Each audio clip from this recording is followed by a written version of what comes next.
श्री शिवाय नमस्तुभ्यं मित्रों, जय महाकाल, हर हर महादेव। तो मित्रों, कैसे हैं आप सब? आशा करते हैं आप सभी लोग बहुत अच्छे होंगे। मित्रों, हम सबको पता है कि आज है 25 अप्रैल और आज है बैसाख प्रदोष का बहुत ही प्यारा सा दिन। यानी कि बैसाख महीने में पड़ने वाला जो प्रदोष है उसका बहुत ही प्यारा सा दिन है। आज के दिन हम जो ये उपाय करने वाले हैं यह केवल 2 ही तिथियों पे किया जाता है।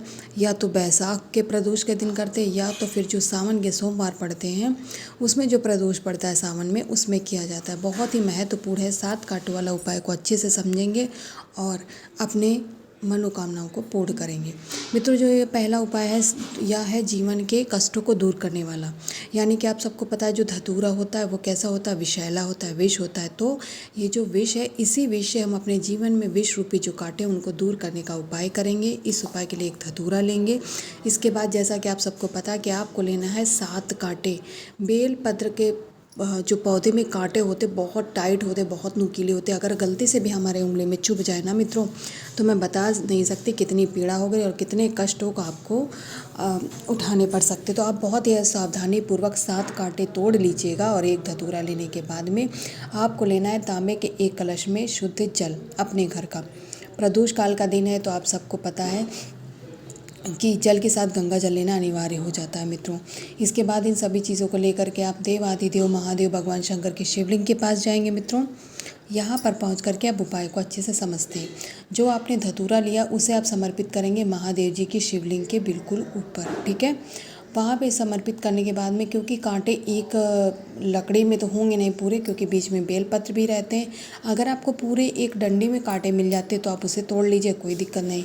और अगर आप एक एक तोड़ के लाएँ तो कुछ इस तरीके से आप समर्पित कर दीजिएगा। अपने जीवन के कष्टों को दूर करने के लिए आप इस विषैले धतूरे, जो कि महादेव जी को तो प्रिय है, लेकिन आप अपने जीवन के कष्टों को, अपने जीवन में जो विष रूपी कांटे उन्हें दूर करने के लिए उपाय कर रहे हैं, तो हाथ जोड़कर महादेव जी से विनम्र निवेदन करेंगे मित्रों कि महादेव जी, मेरे जीवन में जो विष रूपी कांटे हैं आप उन्हें दूर करें, मेरे जीवन की परेशानियों को दूर करें। ऐसी कृपा करें कि हमारे जीवन के जो ये कष्ट रूपी विषैले कांटे हैं वह दूर हो जाए। ऐसी अपनी मनोकामना कहते हुए जो भी आप कहना चाहे उसे कहने के बाद में 1 लोटा जो जल लेके गए हैं उसे श्री शिवाय नमस्तुभ्यं मंत्र का जाप करते हुए मित्रों महादेव जी की शिवलिंग पे समर्पित कर दीजिएगा। तो ये पहला उपाय, जो कि 7 कांटों वाला विशेष उपाय, मैं आशा करती हूँ आप लोग समझ गए होंगे। चलिए अब वीडियो में आगे बात करते हैं आज के, यानी कि इस बैसाख प्रदोष के दिन करने वाले दूसरे उपाय की बात करते हैं। मित्रों, जो हम दूसरा उपाय यहाँ करने वाले हैं वह है हमारी मनोकामनाओं को पूर्ण करने वाला उपाय। इसे करने के लिए आप सभी को लेना है चीनी। जी हाँ, शक्कर, जो कि घरेलू आप बहुत सारे काम में प्रयोग करते हैं। चाय बनाते हैं, खीर बनाते हैं और न जाने क्या क्या बनाते हैं। तो वही चीनी आपको लेनी है, 1 चुटकी, ज़्यादा नहीं लेनी है। और 1 चुटकी चीनी लेने के बाद में अब लेना है आपको, जो कि महादेव जी की सबसे प्रिय वस्तु है, यानी कि आपको बेलपत्र लेनी है। बेलपत्र यहाँ पर आपको 3 लेनी है। गर्मी का मौसम चल रहा है तो अच्छी बहुत कम मिल पाती है, तो आप लोग अच्छी ही लीजिएगा, मतलब खंडित मत लीजिएगा। और अगर किसी कारण से नहीं मिल पाती तो आपके घर के पास में जो महादेव जी का मंदिर हो वहाँ से भी आप उसे उठा करके धुल के प्रयोग में ले सकते हैं, ठीक है। इसके बाद इससे बारी जो आप जल लेंगे तांबे के कलश में, उसमें उसे जल से भरेंगे। इसके बाद गंगा जल तो ज़रूर डालिएगा और जो आपने 1 चुटकी चीनी ली है उसे इसी जल के अंदर डाल लेंगे, यानी कि मीठा जल आप तैयार कर लेंगे। इसके बाद इन दोनों चीज़ों को लेकर के मित्रों आप अपने इष्ट देव, अपने आराध्य देव के मंदिर, यानी कि महादेव जी की शिवलिंग के, चाहे तो मंदिर चले जाइए चाहे तो अपने घर के उपाय कर लीजिए। देखिए, हमने यहाँ पे 3 बेलपत्र लिए हैं। तो सबसे पहली बेलपत्र आप अपनी मनोकामना कहते हुए महादेव जी की शिवलिंग पे समर्पित करेंगे। फिर दूसरी बेलपत्र आपको समर्पित करनी है अपनी मनोकामना कहते हुए माता के हस्त कमल, जिसे प्यार से कटी भाग भी कहा जाता है। अब आपके पास बचती है तीसरी और अंतिम बेलपत्र, उसे मित्रों समर्पित करेंगे माता अशोक सुंदरी के स्थान पर। और वही प्रक्रिया करनी है आपको, अपनी मनोकामना, आपकी जो इच्छा है उसे महादेव जी के समक्ष प्रस्तुत ज़रूर करना है।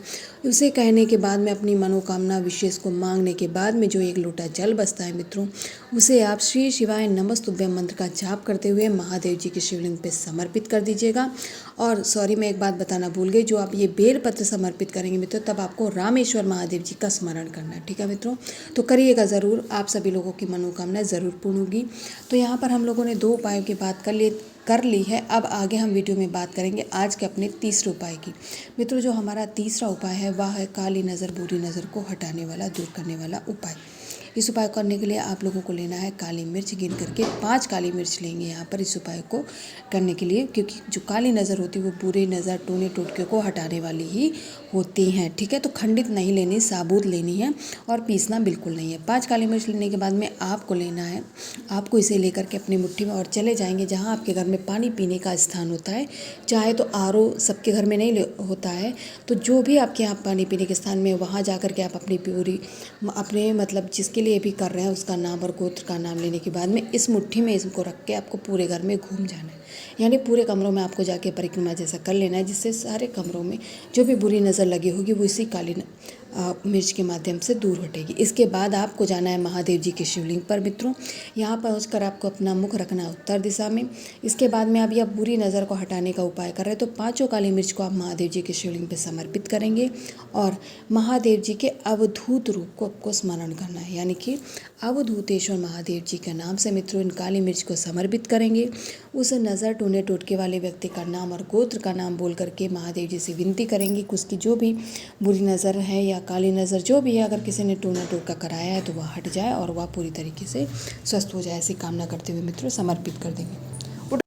तो यहाँ पर मित्रों हम लोगों ने 3 महा उपायों की बात कर ली और मैं आशा करती हूँ आप सभी लोगों को यह उपाय समझ आ गए होंगे। अगर नहीं समझ आए, कोई भी शंका है, कोई भी परेशानी है, तो आप सभी लोग कमेंट सेक्शन में कमेंट करके पूछ सकते हैं, कोई दिक्कत नहीं। ऐसे ही महादेव जी का आशीर्वाद आप पर व आपके परिवार पर सदा बना रहे। श्री शिवाय नमस्तुभ्यं।